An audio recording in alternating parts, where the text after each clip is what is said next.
Good afternoon, Victoria County.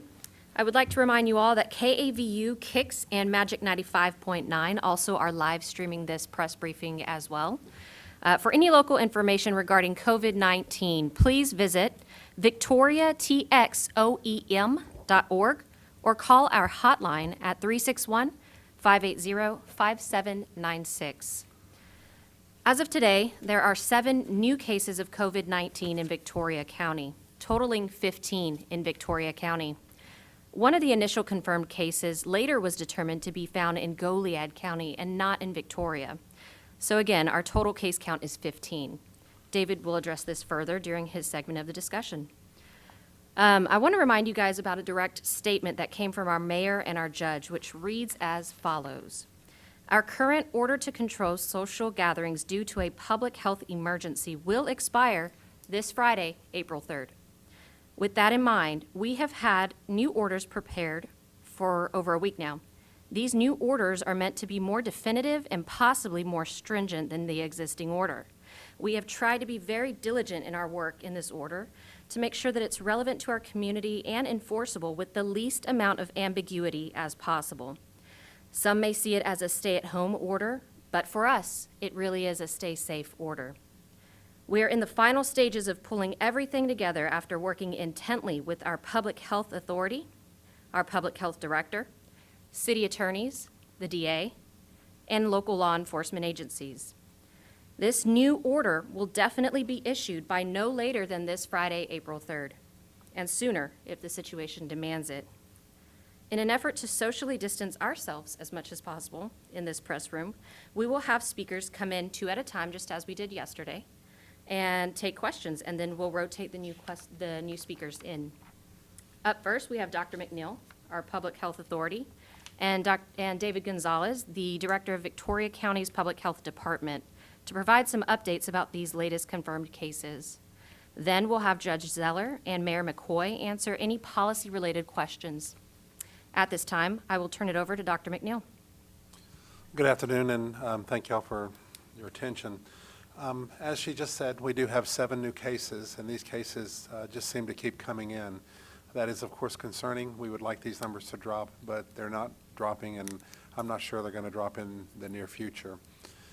What this indicates to us that, of course, that the disease is becoming more prevalent in our area, and right now we're working on the 7 new cases that we got today.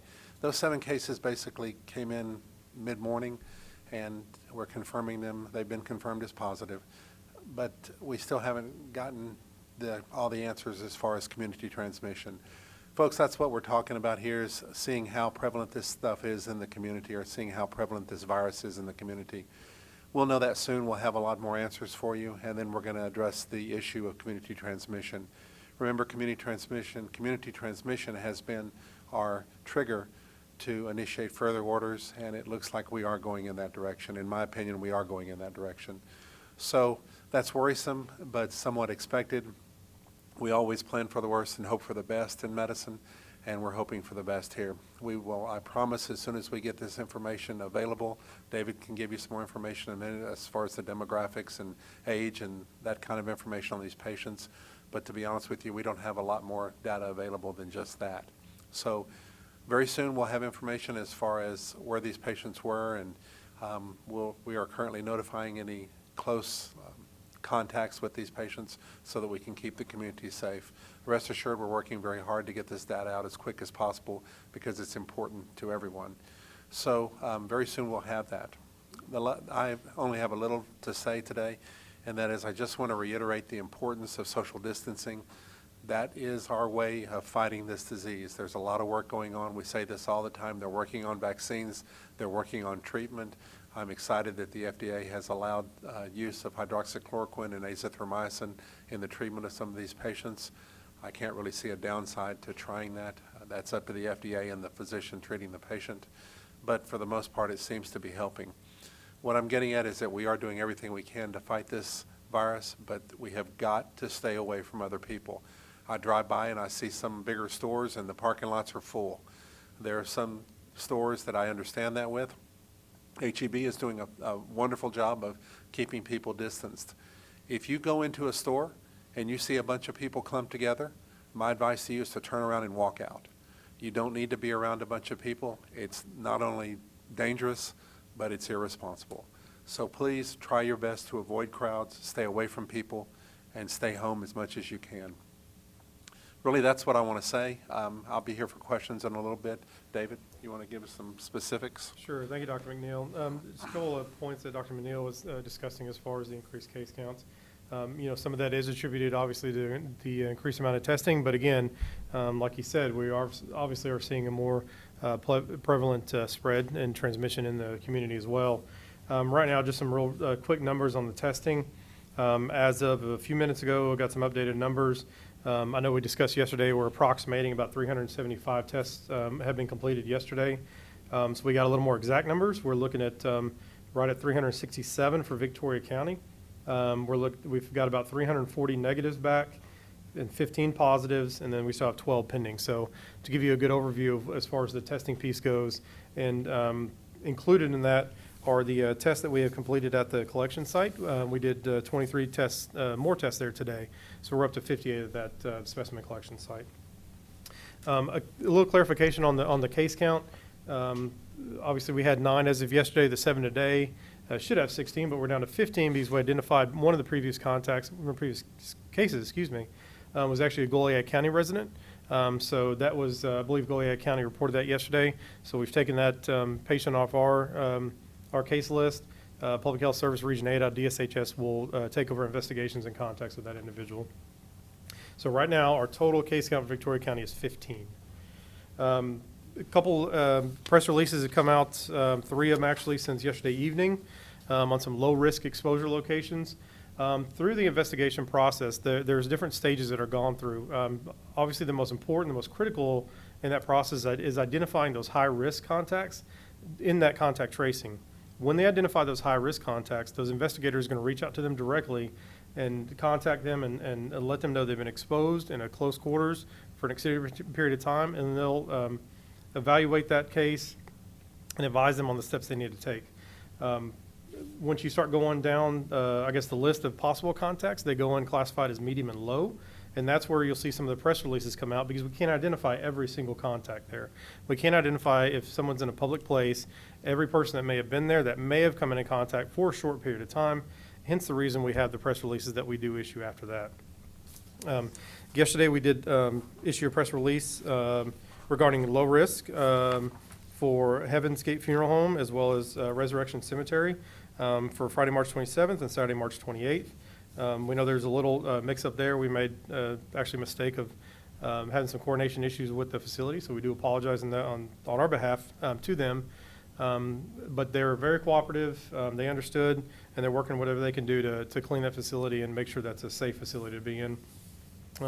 As well as the Toyota dealership today. The Toyota one we identified today from March 26th to March 28th.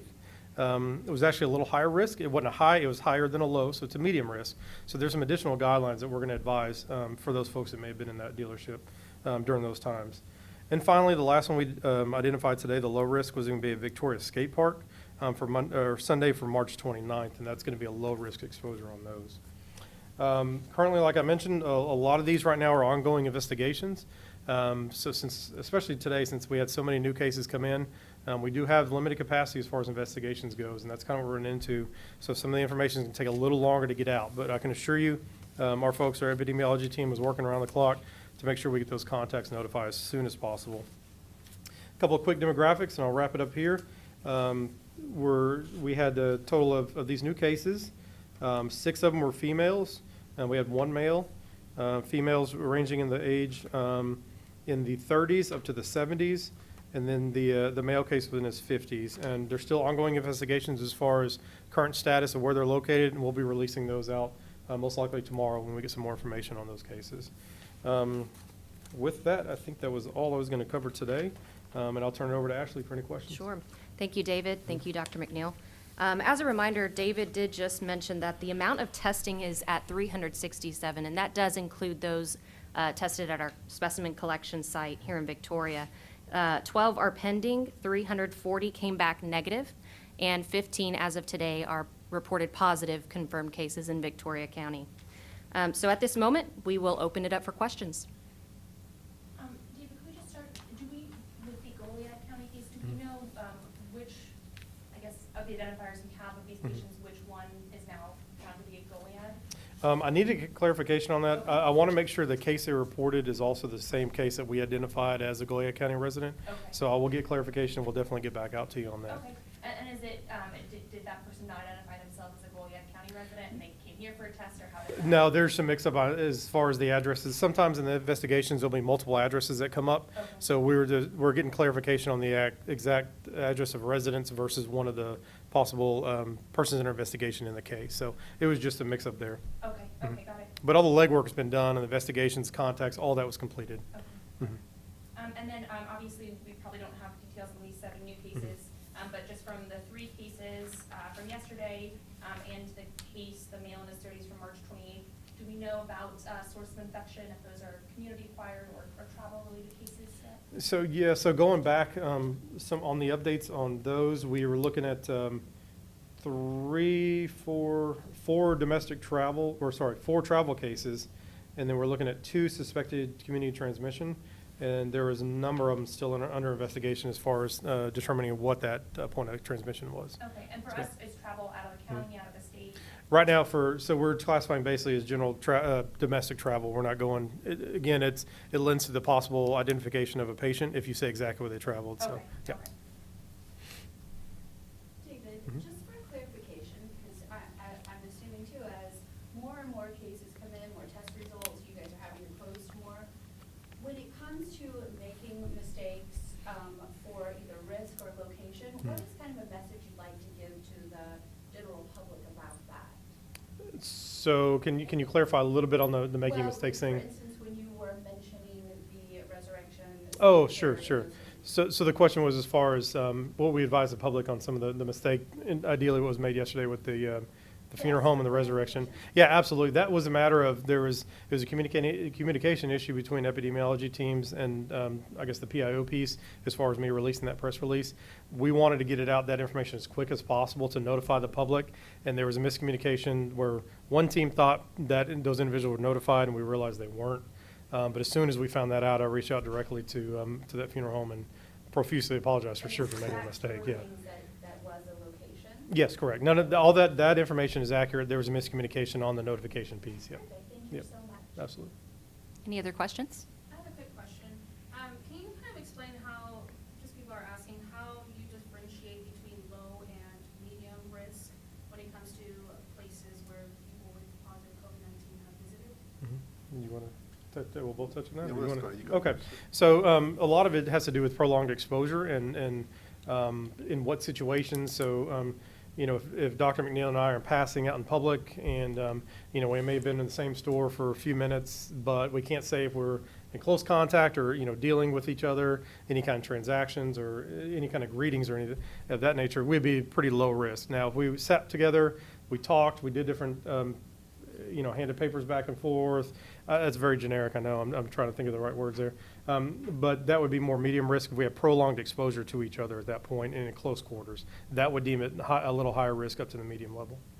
And just to follow up on Griselda's question, anybody who's high risk will be contacted directly by you guys. It's the low and medium risk where you're identifying locations and times. Correct. And the question was as far as the different levels of risk, how they'd be notified. So for the high risk, yes, they're contacted directly by the epidemiology team and the investigators. Even most of the time, the medium risk are as well. This was a little different with the Toyota case today because we couldn't determine every person, so we want to put a blanket out just to be on the safe side to let everybody know that that could be an exposure there at that time. But usually the mediums are contacted directly as well. Okay.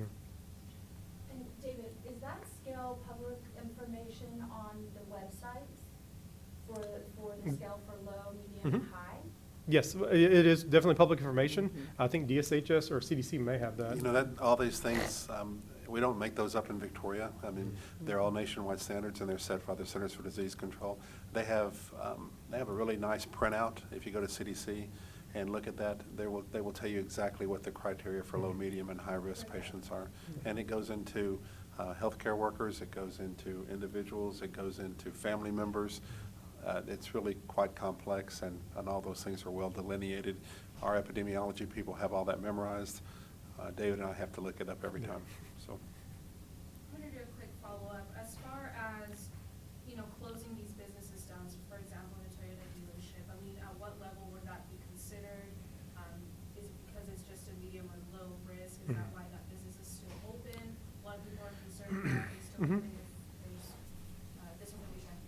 Sure, it's a good question. The question was regarding the businesses that were either low or medium risk, if they were closed down, or what their standards, or I guess their approach would be when they have a case. Right now, we advise them, and we talk with those owners and with those managers there at those facilities, and they're happy to make sure they do a cleaning, and that's what we advise, just a good cleaning of the facility. I know some of them go ahead and close for a day and make sure they have a deep clean and they clean everything they need to. Some don't need to close to do that, and they've all been very cooperative and very happy to do the cleaning. We're satisfied with the approaches they've taken to do that, to ensure there's no risk for future transmission in those locations. Now, I know that you said that certain guidelines were given to those businesses. Is that kind of the basis, a deep clean, or is there more guidelines added to that? Yeah, just basic, because a lot of time, right now, the cleaning products you can get over the counter, Clorox wipes, Lysol, whatever it is, studies have shown will kill the virus. So that we just advise them to do standard cleaning, especially to high-touch areas, counters, doorknobs, handles, things like that, bathrooms, that we make sure to advise them a little further. And usually they do a great job and very cooperative in doing that. And remember, this is in conjunction with notifying them immediately, and if a specific person works there or if a specific person is there, then those people are immediately placed in isolation. So we take the patient out of the picture, and then they pretty much do the rest as far as cleaning. And there are standards on that as well. And based on what we know about how long the virus can live on surfaces, we think that a thorough cleaning is really all that's needed for these businesses to go back to being safe places for folks to shop at, visit, et cetera? As per the CDC, absolutely. Okay, okay. I have noticed that some people are wearing gloves and masks in public if they absolutely have to go out. Do you have a recommendation for that? If you feel like you do have to leave the house? Not yours, David. Yeah, I mean, it's one, and we can both touch on this a little bit. I mean, obviously, for those folks that are immunocompromised, and, that would not be a bad thing to do at all. From the beginning, the CDC has advised for those folks in public not to wear masks. But again, there's going to be healthcare providers that, initially, the CDC advised not to, for general public, healthy individuals in general public, to not to. But I'll let Dr. Menil kind of touch on this patient care side. Well, it's pretty much, it's pretty much personal preference. No one now is going to look down at you for wearing a mask. Personally, if you're going out into a high crowded area, I don't see anything wrong with it. Mm-hmm. And the CDC has actually released some I newer think stuff. they're They've kind of changed their softening up mind on on that. And so people are wearing more masks. I don't think it's a bad idea at all, especially if you're one of the higher risk groups, if you're elderly, if you have multiple comorbidities, or if you're on any of the immunosuppressive drugs. And just to follow up on the businesses, I know we've talked a lot, but by and large, we believe that the risk is for people who were at that business at the identified time, and once the cleaning is done, the risk is kind of the same as any other public place. Is that fair to say? Sure. What I'll touch on real quick, sorry, the question was as far as the risk levels of the different locations. The low to medium risk is going to be during those specific times because of the positive case being present at those locations. After the fact, it is completely different. After the fact, once the cleaning's done, we would deem it as no risk at that point for any kind of transmission. The low to medium risk would only exist during those specific times and locations, not before or after that fact. And we're very, what's the word I'm looking for? We give a wide time frame. We may be able to narrow it down to 30 minutes, but we're still going to expand it out just in case, so we don't want to miss anything. And remember that this is a disease that the current literature, and there was even a recent paper just released, and it said that this disease seems to be transmitted person to person from a sick person. So when we looked at how these businesses are approached, of course, the first thing is to get the sick person out of the picture. And that's all handled with our isolation procedures, and that's all done. Afterwards, the thorough cleaning is usually fine because the overwhelming majority of this disease is transmitted person to person with a sick person, typically through droplet theory from a cough, and you breathe it in. So that's what we take out of the picture. The rest is cleaning, and that takes out, that's why it goes to a low to a medium risk, just for the business itself. And I'd have no issue with going to those businesses anytime. Yes. Yeah, I at this wouldn't have a point. problem either. Yeah. We do have our judge and our mayor coming in shortly to answer any additional questions, so we have time for maybe one more. Just what should folks expect? 7 new cases in a day seems like a lot. How should we prepare for the next couple of days? Will we see increases? Prepare for it the same way we do, because we really don't know what's coming. So, like I said, we always, hope for the best, prefer for the worst. So, we have pretty much had plans in place since the beginning. we just encourage people that remember that what happens today will be reflected when we're sitting up here in 6 or 7 days. So please stay home. I don't know what else to say. Stay home, avoid contact, and if you're sick, please stay home. So avoid other people. This is transmitted from other people, and it can be transmitted before people tell you they're sick. There are a lot of people that get mildly sick and don't think anything of it. They think they have allergies. They're coughing. They're spreading COVID. So the best defense is to just not be there. Thank you, Dr. McNeil and David. At this time, we're going to allow Dr. McNeil and David to step out of the room, and we'll have our judge and our mayor enter the room shortly. During this transition, I'd like to reiterate some important information that was relayed at the beginning of today's briefing. We know a lot of people tune in a little bit later, and so we want to be sure that you all receive that same important information. As of today, there are 7 new cases of COVID in Victoria County, totaling 15. One of the initial confirmed cases was later determined to be in Goliad County, not in Victoria. Therefore, our total case count is 15. The following statement does come from our mayor and our judge, which is the current order to control social gatherings due to a public health emergency will expire April 3rd, and they've been diligently prepared to issue a new order for that, and so they'll address that shortly. At this time, I will turn it over to our Judge Zeller.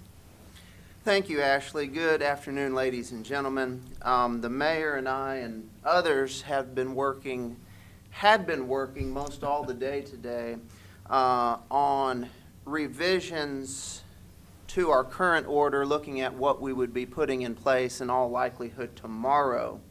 Of course, moments ago, even as we were walking in,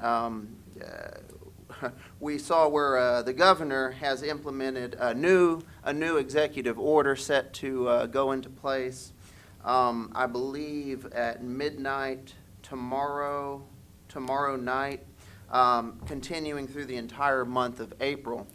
Just at first glance, it appears that much of what the mayor and I had intended to implement and to clarify appears to be addressed in the governor's executive order. As you are all aware, with the governor's first executive order, we felt it necessary to clarify a lot of ambiguities in there. We'll be this afternoon closely studying the governor's new executive order to see what, if any, additional action might need to be taken on our part at the local level, but it does appear, like I say, that much of what we were hoping to accomplish will be accomplished with the governor's executive order. And in large part, our effort was this afternoon in crafting an order locally that could be enforced, that was simple to understand, that met the local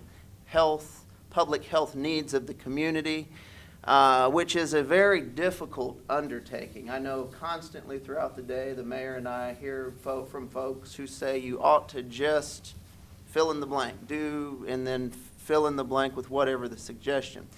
This is not a simple undertaking. In many ways, we are trying to balance competing and irreconcilable demands and requests. On the one hand, we have the clear and obvious need for protecting the public health with the growing prevalence of COVID-19 in the community across the state, across the nation, weighing that with the practical benefit of what our actions actually take. I know one issue I've had with a lot of the shelter-in-place orders that we've seen across the state has been, in reading them, it appears that most businesses get exempted from those requirements. In many cases, the vast majority of businesses get exempted, leaving a smaller group of businesses that are forced to shut down, when in all likelihood that smaller group of businesses likely did not pose the biggest health concern, the biggest health risk. In the conversations the mayor and I had earlier today, my focus and something I was looking at was in implementing an order that, rather than focused on a definition of essential or non-essential that we would come up with, it would focus instead on each business's ability to effectively social distance. I know just reading through the governor's initial order, it does appear that there are critical industries that are exempted, and appropriately so. But I guess all that to say, much of what we had been prepared to roll out in all likelihood tomorrow may be accomplished here. Again, we'll be closely analyzing this evening, tomorrow morning, to see if any additional steps are needed for us to take. Let's see, even a lot of my notes here are out of date as of 15 minutes ago, just going back to what we've said repeatedly, that this is a very rapidly changing, rapidly evolving situation. I'll turn things over to the mayor, and then I guess we'll open it up for questions and take it from there. Want to somewhat reiterate the points that the judge has made. We've been working very feverishly on this for well over a week. I mean, when we started seeing things change last week, we started researching our document, the orders that we gave on, I believe it was March 21st, which essentially clarified some of the missing elements or confusing things in the governor's order that was issued today. So that was our task at that point in time. So we were working on this, and I can assure you we're in constant contact on these things. I mean, I text the judge in the middle of the night, have you seen what's going on in Harris County? Have you seen what's going there? We're that connected in what we're trying to do here, which is to try to, at the time, we were the ones tasked by the governor to protect our citizens, local government, local officials, that we were tasked by the governor to do that, and we tried to do it to the best of our ability. I can say that some of the elements that we've been working on and considering in the argument is the same document issued by the federal government that we've been examining, that are embedded in the governor's order today.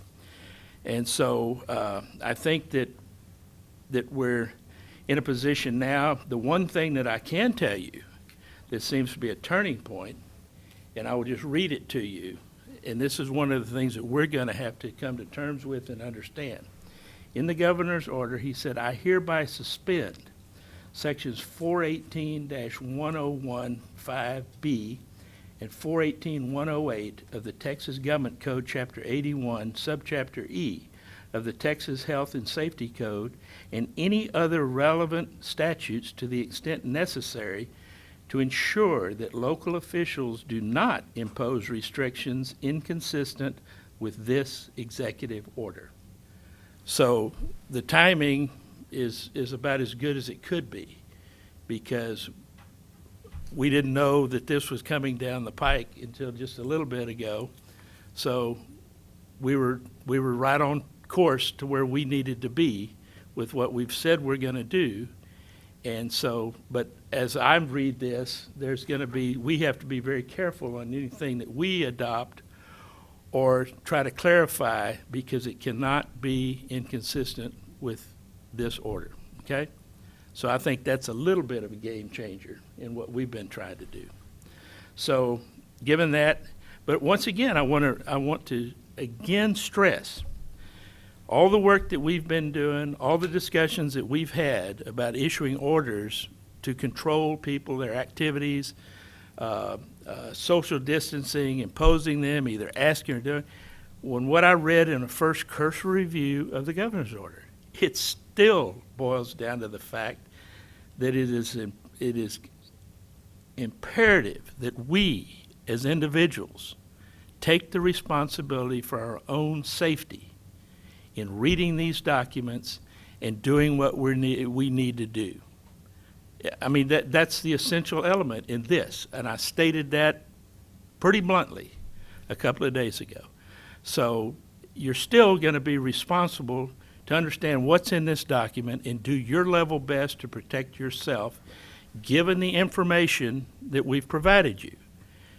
The whole national narrative right now is on separation. That's key. It's kind of gotten away from crowd size so much, but the essential element that I see everywhere, on every news program, everything I do, is talking about separation and sanitation. That's the basic element in all of this. And to the extent you can, stay home. Stay home. Don't take trips beyond the essential places you need to go. And so that's about all I can tell you and continue to tell you every time I sit in this seat. So we've got a lot of work to do. Again, I thought we might get the night off a little bit, Judge, but it doesn't look, because we've got to digest this now and see what this means and what we may have to do relative to this order by the governor. Okay? Thank you, Judge and Mayor. Did you have something Yeah, to say, a Judge? couple things to follow up on the mayor's comments. Some other things we intended to address with the order we were crafting today was based on some of the concerns we've gotten from the community. Among those was the large crowds that people are seeing at some of the big box home improvement stores. That's a concern. That's a concern. Some other items were, and I mentioned this previously, the house parties that are going on, the backyard barbecues. That's another area of concern, that clearly social distancing guidelines aren't being followed. Another area of inquiry we intended to address, and may still do so with a local order, is in regard to, and again, this is difficult to do, but addressing people showing up to work sick. In multiple of the confirmed cases we've gotten, we see people showing up to work sick. That's been a common element in some of these. And even if you haven't been tested for COVID, you're not COVID positive, people who are sick, have COVID symptoms, should not be going to work. If there is an instance where an individual has been tested and that test comes back positive for COVID, it's only appropriate that that whole household not be out and about. But again, those are difficult things to mandate. They can be, but like the mayor has emphasized, and we've all emphasized repeatedly, there's a huge element of personal responsibility. People who are sick have a legal, a moral, and a practical obligation to protect other people from catching that same sickness, whether it's COVID or the flu or anything else. So in instances like that, what steps do we take? What steps can we take? Even though there's a legal ability to do something, put something in place, we have to analyze the practical effect of that. Is this something that can be implemented, that can be enforced? So with every step or considered step that we take, we have to consider a whole realm of unintended consequences, of practical considerations. And that's why this has been an ongoing effort. There's been mention made about us having been working on new orders over the past week. Those have not remained the same from day to day. I mean, by and large, as our local conditions have changed, as the public health situation has evolved locally, we've needed to recraft and modify what we have in place ready to go. And that's been an ongoing and will be an ongoing effort. It's a difficult task. It's not simple to do.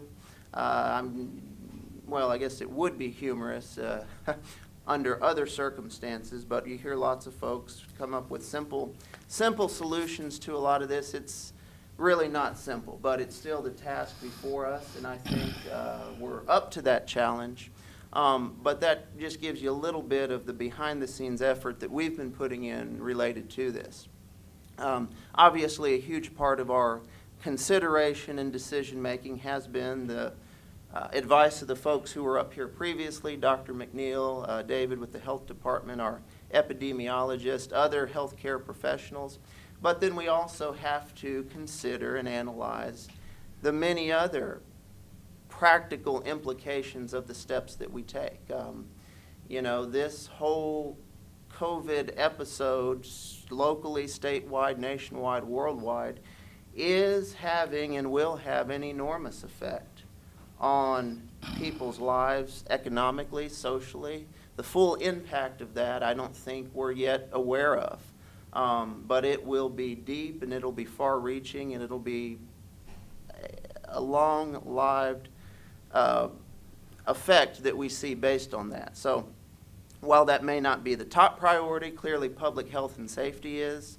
Those are things that we consider, because when we're talking about people's livelihood and paychecks, what starts off in the first week or two as an economic consideration inevitably ends up being a health consideration. If people are losing their jobs and losing perhaps health insurance as a result of that, or income as a result of that, those are economic considerations that translate into health care considerations. And all of that are things, all those are things that weigh heavily on our minds and do play a part in our decisions that we make locally. So those are things we've wrestled with, we've discussed, we've debated.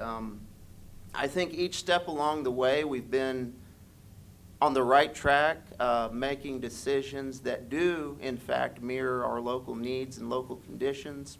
But that's an effort, it appears, that we'll be continuing to do for at least the next month, and perhaps longer than that. Obviously, the President's new directive goes through the end, or his recommendations go through the end of April. The governor's likewise will go through the end of April. And I'd suspect that anything we do would mirror the time frames that we've gotten from those two sources. So just a few comments following up on your remarks, Mayor. Well, and once again, I mean, you know, the comments I get from everybody, I understand people are scared. People are scared out there. That's natural to be scared. You know, gosh, the last time I looked, they check our temperature when we come in here. Nobody's asked us our age. When I look around this basement every day, I'm probably the only at-risk person in this basement every day. So I look at this in a different perspective than other people do, from what the science is telling us and stuff. So we're all scared, we're all apprehensive, but you can't let that just take over your life and freeze you and make you so fearful of doing anything. Be deeply concerned, but don't be in paralyzing fear, okay? Because we all have that to a degree. But we have to stick together, and we have to look out for one another. As I said the other day, you know, you're pretty much free to do what you want to do when it only involves you. But when it involves somebody else, that's a different story. And I can share with you that when I made the comments of what I observed at a golf course, which, by the way, was not Riverside Golf Course, because I didn't say that, because it's closed. But before I got home, I already saw a text on there from a person at a golf course, the pro. And he wanted to talk to me, and he wanted to share what they're starting to do.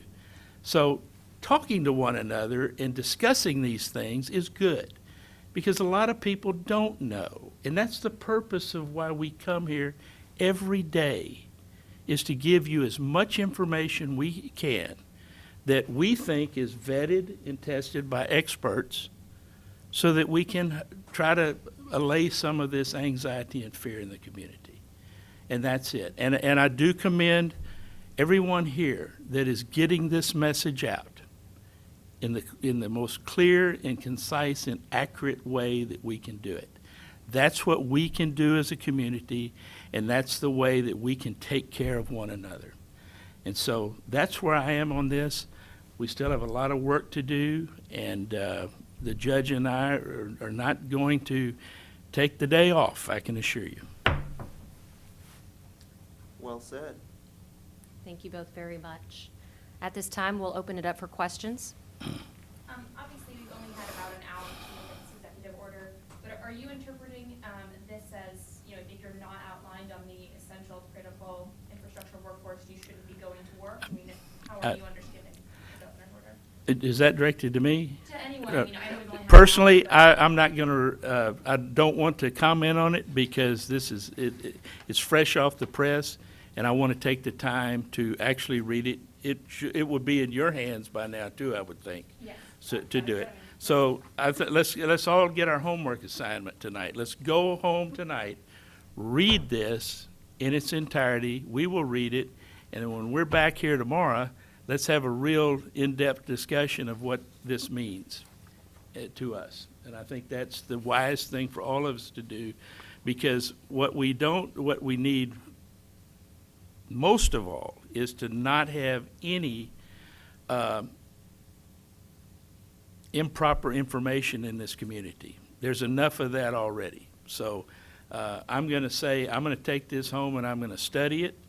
I'm going to compare to what we were trying to do, and then we will have an in-depth discussion about it tomorrow.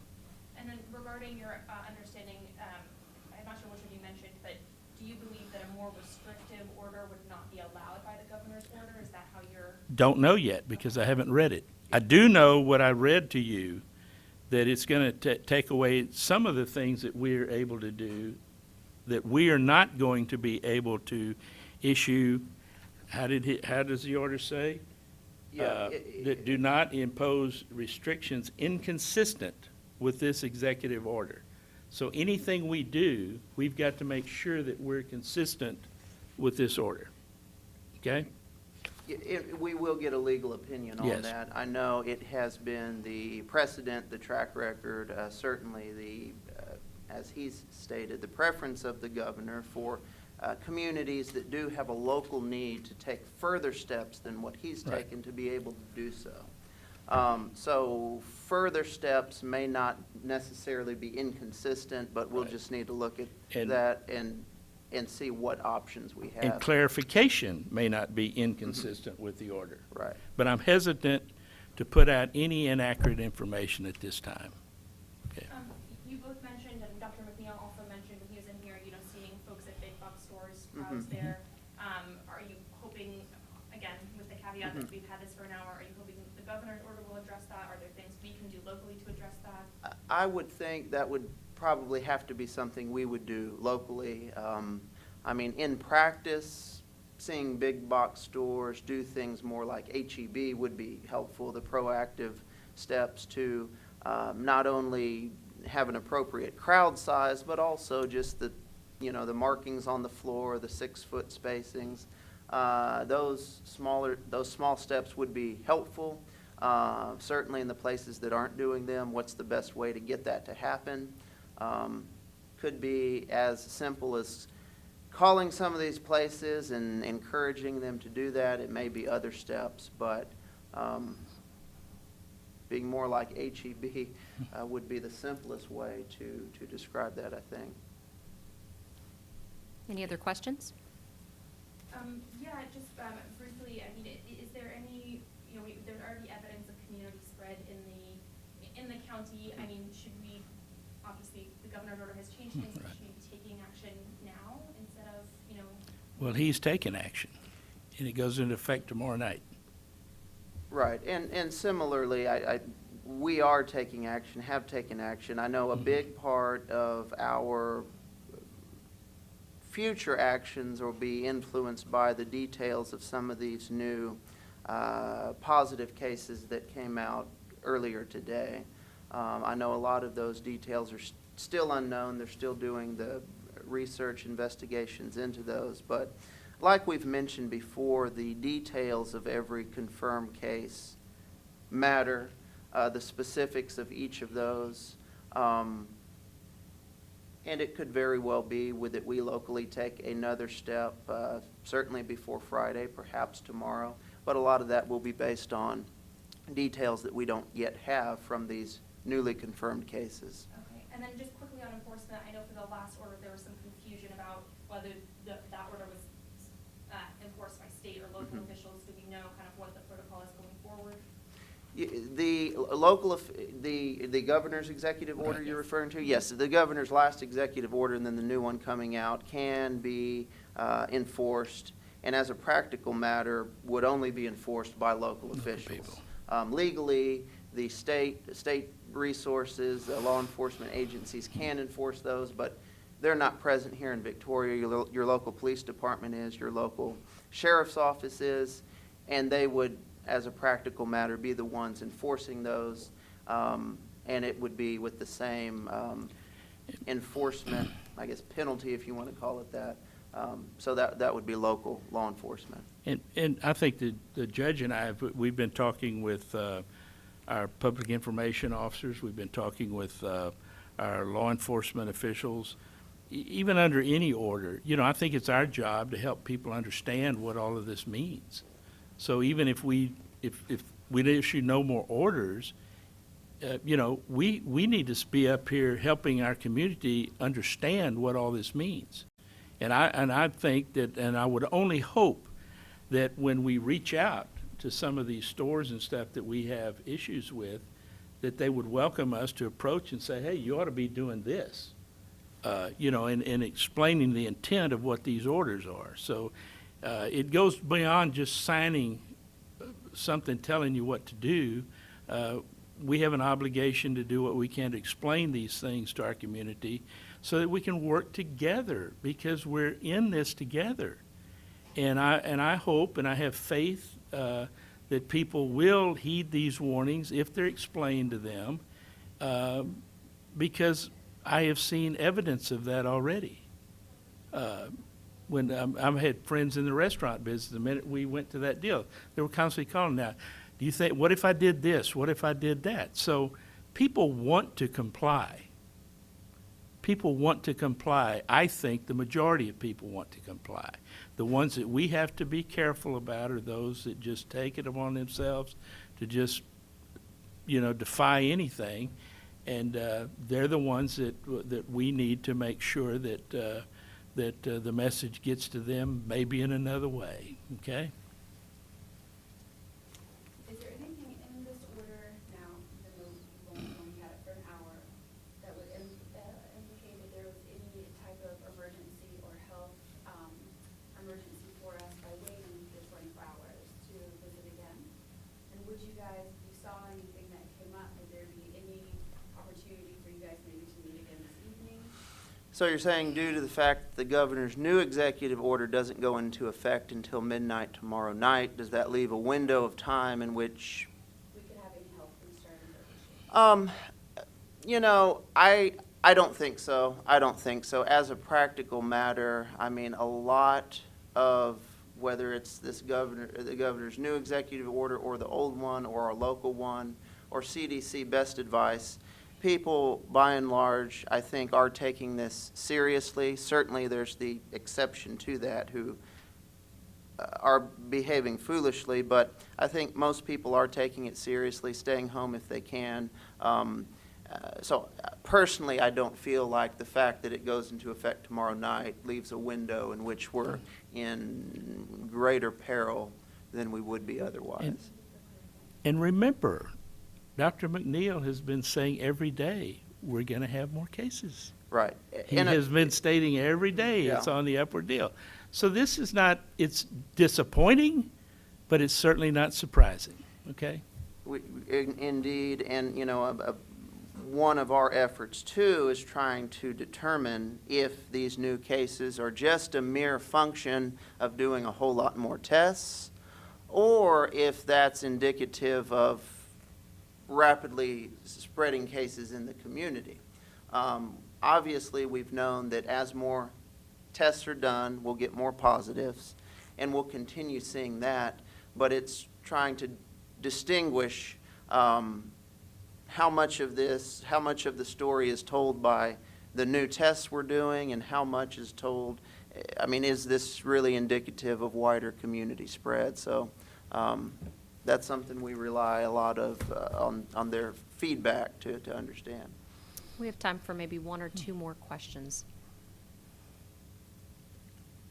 If there are none, I will close it out. I just briefly, I mean, you had Sure. mentioned reaching out to some businesses who were having more issues with social distancing. Or have those conversations been started, or how does that work? You know, if you're saying, hey. I don't know if they've been started, but I know there were conversations underway to begin doing that. Okay? Right, and to follow up on that, from the start of this, there's been a healthy stream of questions that have been coming into us either individually or to the hotline about how these things apply to individual people, individual businesses. Of course, our law enforcement folks gave the numbers yesterday that people can call to voice concerns about people violating local guidelines. But frankly, those calls have been happening from the moment this started. You know what would be equally effective? Is when you as a consumer go into those businesses and you go up and express concern to those folks. Because they need to keep you happier because you're in there spending your money with them and you still have options of going elsewhere. So don't dismiss the influence you have as a person too, to make it known to these people that you're not comfortable frequenting their business, okay? With that, I'll thank you all for joining us, all viewers online, and Judge and Mayor for all the hard work you're doing for our community. Thank you for your time. Thank you. For accurate information, once again, you can get directly from our local officials, you can visit the Victoria County Public Health Department Facebook page or visit our website, victoriatxoem.org, or you could call our COVID hotline Monday through Friday, 361-580-5796. Following this briefing, it will be published on Suddenlink channels 15 and 115 at 6 p.m. tonight. It will also be available on air, local radio station Kicks, Q92, Jack FM, and Club. For anyone with unmet needs, please call 211. For trauma-informed support and psychological first aid related to COVID-19, you can call the 24/7 mental health call line at 833-251-7544. Once again, there were 7 new cases totaling 15 in Victoria County today. Thank you all for your time. We'll see you tomorrow, same time and same place. Have a great day. Thank all of y'all. Thank you.